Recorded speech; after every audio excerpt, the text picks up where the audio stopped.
بسم اللہ الرحمن الرحیم۔ السلام علیکم دوستو، آج ہم جس آیے مبارکہ کی تفسیر کریں گے وہ دعا کے آداب و شرائط کے بارے میں ہے۔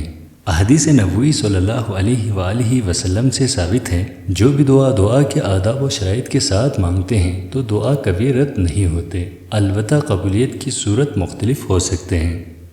لوگوں، اپنے پروردگار سے عاجزی سے اور چپ کے دعائیں مانگا کرو، وہ حد سے بڑھنے والوں کو دوست نہیں رکھتا۔ مدد طلب کرو اپنے رب سے، رب کے معنی پالنے والا، جس کی مکمل اختیار ہے کائنات کے ذرے ذرے پر، اور وہی اکیلا ہر زندگی کی بقا کا سر و سامان فراہم کر رہی ہے۔ اس کی مکمل اختیارات کا تقاضا ہے کہ وہ تمہارے لیے مشکلات سے نجات کا راستہ فراہم کرے، رزق کے ذرائع فراہم کرے۔ اس نے محض اپنے فضل و کرم سے تمام مخلوقات کی زندگی کی تمام ضروریات کی کفالت اپنے ذمے لے رکھی ہے۔ ماں کی ممتا جو اپنے بچے کی تربیت اور نگہداشت میں ایک ضرب المثل کی حیثیت رکھتی ہے، اسے بھی اللہ عز و جل کی ہماگیر محبت، شفقت، رحم سے کوئی نسبت نہیں۔ اس کی نگاہ بھی کبھی نہ کبھی بچے کی طرف سے تغافل کا شکار ہو جاتی ہے۔ اس کا دل بچے کی ضروریات کو سمجھنے میں کوتاہی کر جاتا ہے، مگر وہ ذات جو رب کائنات ہے، اس کی نگاہ کبھی غافل نہیں ہوتی اپنے بندے سے۔ وہ اس کی ضروریات کو نہیں بلکہ ضروریات کی احساس تک کو جانتا ہے۔ وہ اپنی مخلوق کے لیے ماں سے کہیں بڑھ کر شفیق اور رحیم ہے، اس لیے مانگنا ہے تو اسی سے مانگو، دوسری کوئی ذات نہیں جو اس قابل ہو، اور انسان اپنے حاجات روائی کے لیے اس سے رجوع کرے۔ مزید فرمایا کہ وہ صرف رب ہی نہیں بلکہ زمین و آسمان کا خالق بھی ہے، اسی کے حکم سے ستارے اور سیارے گردش کر رہی ہے، خلق اور امر سب اسی کے اختیار میں ہے۔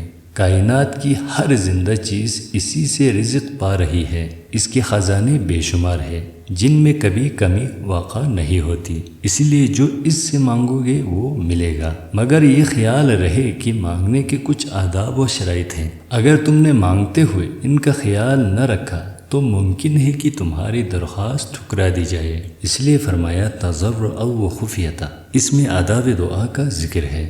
تضرع کے معنی عاجزی، خوشامد، لجاجت اور تذلیل کے اظہار کے ہیں، اور خفیہ کے معنی ہے پوشیدہ، چھپا ہوا۔ ان دونوں لفظوں میں مانگنے والے کی اصل حیثیت اس پر ظاہر کی گئی ہے کہ جب تک تمہیں اپنی اس حیثیت کا احساس نہ ہوگا، تم دعا کے آداب کو بھی کبھی ملحوظ نہیں رکھ سکو گے۔ تمہاری حیثیت یہ ہے کہ دینے والا جتنا عظیم ہے تم اتنے ہی بے بس ہو، تمہاری حیثیت اس کے سامنے سراپا بے بسی اور لاچاری کے سوا کچھ نہیں ہو۔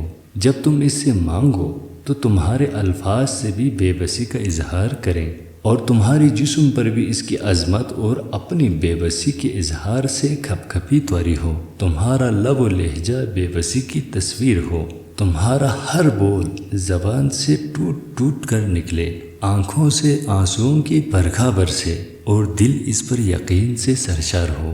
حدیث شریف صلی اللہ علیہ وآلہ وسلم سے معلوم ہوتا ہے کہ جو بھی دعا اللہ رب العزت کی عظمت و رحمت کا تصور اور اپنی بے بسی کا اعتراف کرتے ہوئے مانگی جائے وہ کبھی رد نہیں ہوتی، البتہ اس کی قبولیت کی 3 صورتیں ہیں۔ پہلی صورت یہ ہے کہ مانگنے والے کو وہی کچھ دنیا ہی میں عطا فرما دیا جاتا ہے جس کے لیے اس نے اپنے مالک سے دعا کی تھی۔ دوسری صورت یہ ہے کہ مانگنے والا جو کچھ مانگ رہا ہے وہ تو عطا نہیں کیا جاتا، البتہ اس کے عوض کوئی آنے والی بلا اور مصیبت اس سے ٹال دی جاتی ہے، مگر یہ اپنی کم علمی اور جہالت کے باعث یہی سمجھتا ہے کہ میری دعا قبول نہیں ہوئی۔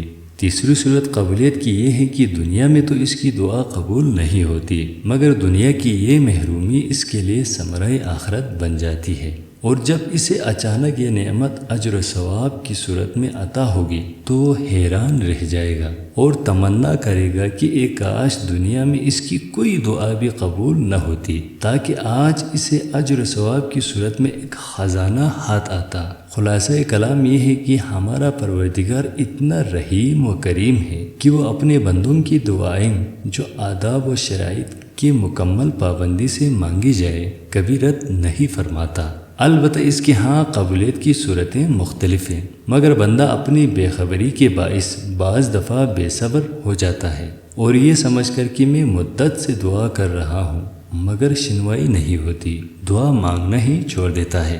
نتیجہ یہ ہوتا ہے کہ یہ ذرا سی بے صبری بہت بڑی محرومی کا سبب بن جاتی ہے۔ ممکن ہے جس وقت بندہ دعا مانگنا چھوڑ رہا ہو وہی وقت اس کی قبولیت کا ہو، یا پروردگار نے اس کی دعاؤں کو توشہ آخرت بنانے کا حکم دے دیا ہو۔ دونوں صورتوں میں بے صبری اور جلد بازی برے نتائج پیدا کر سکتی ہے، اس لیے بندہ کبھی بے صبر نہ ہو اور کبھی امید کا دامن ہاتھ سے نہ چھوڑے۔ السلام علیکم۔